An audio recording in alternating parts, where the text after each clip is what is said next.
जय जिनेन्द्र, मैं रिमझिम जैन आज आई हूँ प्राकृत आचार्य चतुर्थ पटाचार्य सुनील सागर जी महाराज द्वारा आयोजित प्राकृत भाषा समापन सम्मेलन में।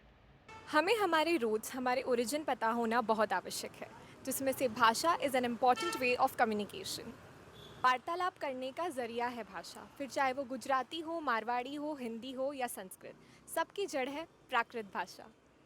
इसके चलते हमारे गुरुवर ने हमारी हिस्ट्री ऑफ लैंग्वेज को बरकरार रखने के लिए 7 दिन का शिविर आयोजित किया आदिनाथ भवन में सेक्टर 11। जय जिनेन्द्र, डॉक्टर आशीष जी जैन। जय जिनेन्द्र। कैसा लगा आपको सबको प्राकृत भाषा के बारे में सिखाकर, और कैसा रहा आपका एक्सपीरियंस सबको पढ़ाकर? हाँ, बहुत अच्छा रहा। जो देसी शब्द हैं उन देसी शब्दों का हम प्रयोग कर रहे हैं, और वो देसी शब्द बड़े प्यारे होते हैं, उनका प्रयोग बहुत प्यारा होता है, लोगों को प्रसन्न करने वाले होते हैं। तो हम देसी शब्दों के प्रयोग करके प्राकृत को सिखा रहे हैं। प्राकृत की लोगों ने व्याकरण सीखी, मुश्किल से 6-7 दिन में लोग बहुत अच्छे से सेंटेंसेस बनाने लगे, वाक्य निर्माण करने लगे। प्राकृत में उनका धीरे धीरे अभ्यास बढ़ेगा और प्राकृत सीख करके वो राष्ट्र के लिए कुछ नया करेंगे। आइए जानते हैं जैन धर्म और अन्य धर्म में प्राकृत का मूल गुरुवर द्वारा। आज की जय। जय जय। महाराज जी, प्राकृत भाषा की क्या विशेषता है और इस जनरेशन में प्राकृत भाषा का क्या मूल?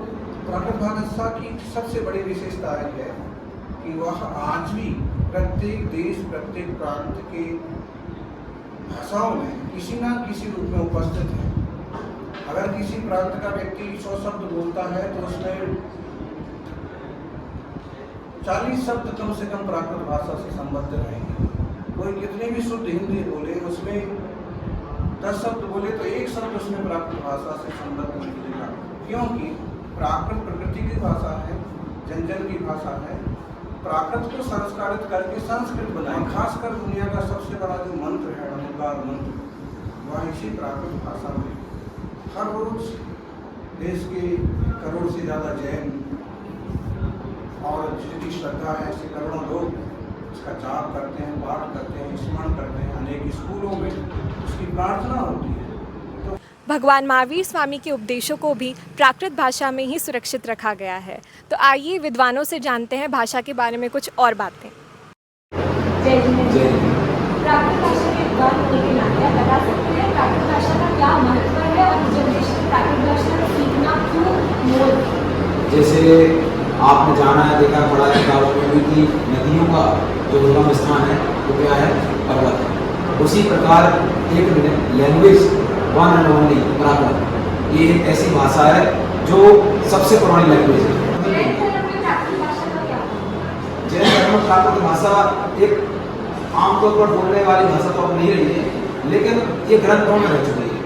ग्रंथों में आज भी जिंदा है। बड़े बड़े आचार्यों ने जब ग्रंथ लिखना प्रारंभ किए तो इसी भाषा से उन्होंने प्रारंभ किया। प्राकृत शिक्षण शिविर कराने गया था, पढ़ाने गया था। वहाँ पे मैंने देखा कि नन्हे मुन्ने से बच्चे जब अपने हाथ पर थैला लेकर के और मंदिर की आते थे प्राकृत शिक्षण शिविर के लिए, तो उनके मन में उठने वाली लायलता, उनके मन में उठने वाला अपनी संस्कृति, अपने संस्कारों को बचाने का जो प्रेम था, जो समर्पण था, वो वास्तव में अभिभूत करने वाला था, हृदय में गर्मामय देने वाला था। मुझे किसी की पंक्तियाँ याद आती हैं कि लगा अगर गेहूं में कीड़ा, लगा अगर गेहूं में कीड़ा तो बाहर से मंगवाओगे, पर बिना हुआ चरित्र देश का वो कहाँ से लाओगे।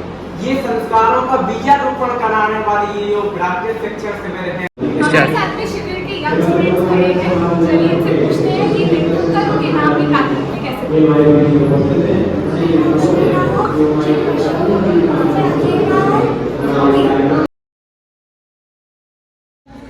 प्राकृत भाषा हमारी जननी भाषा है।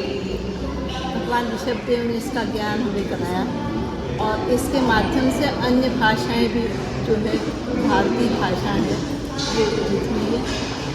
इस ज्ञान के द्वारा हम अपने जैन साहित्य को, प्राचीन जैन साहित्य को अच्छे से जान सकते हैं और उसके माध्यम से हम विश्व को दिखा सकते हैं कि हम कितने प्रगति पर थे। माम नाम कोली जैन थी। मैंने प्राकृत भाषा द्रव्य संख्या पढ़ा हुआ है, पर मुझे ये समझ में नहीं आ रहा था कि इसकी शुरुआत कहाँ से करें। अभी जो शिविर लगा 7 दिन का, अल्प था पर बहुत मज़ा आया। 5-6 घंटे कैसे बीत गए, घर जाके भी वही लगता था कि क ख का उच्चारण है तो न का उच्चारण है तो क ख आएगा, न नहीं आएगा, नल वाला न नहीं आएगा। हमने इसमें बहुत अच्छा व्याकरण का ज्ञान प्राप्त किया है, जैसे संज्ञा, सर्वनाम, बहुवचन, एकवचन। बहुत अच्छा लग रहा है। हमने बहुत साल से पढ़ना छोड़ दिया था, अब ऐसा लग रहा है कि हम वापस से उस पढ़ाई को शुरू करें और हमारा जो छात्र जीवन था वो जीवन हमारा वापस से शुरू हो जाए, उसका हो चुके हैं। संस्कृत तो पढ़ी हुई है, पर इससे हमें ये लाभ होगा कि ग्रंथों की जो गाथाएं हैं वो समझ में आई हुए हैं। इतने महत्वपूर्ण है कि एक एक गाथा में पूरा एक मतलब बहुत व्याख्या होती है इसमें। और फिर सुनील सागर जी महाराज का तो प्राकृताचार्य है, उनका निर्देश है, तो हमें सभी को प्राकृत तो सीखनी ही है। और सारे थोड़ा सा कुछ आप बोलकर बता सकते हैं?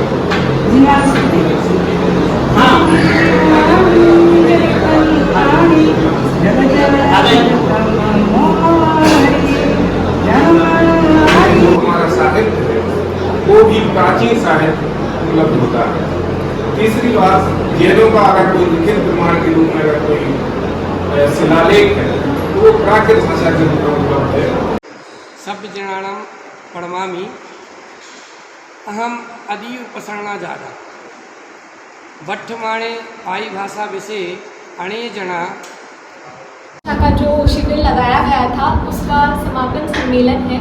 और साथ ही मैं ये भी बताना चाहूँगी कि आज सुबह आचार्य श्री ने पेट्रियोटिज्म और जैनिज्म को जोड़कर आज एक रैली रखी गई थी मॉर्निंग में। देश है तो संस्कृति है, देश है तो संस्कार है। इसलिए हमेशा से जैनों ने, जो कि देश के मूलवासी हैं, अत्यंत प्राचीन संस्कृति को लेके चलने वाले लोग हमेशा से देश की सेवा के लिए कुछ ना कुछ उपक्रम करते रहे।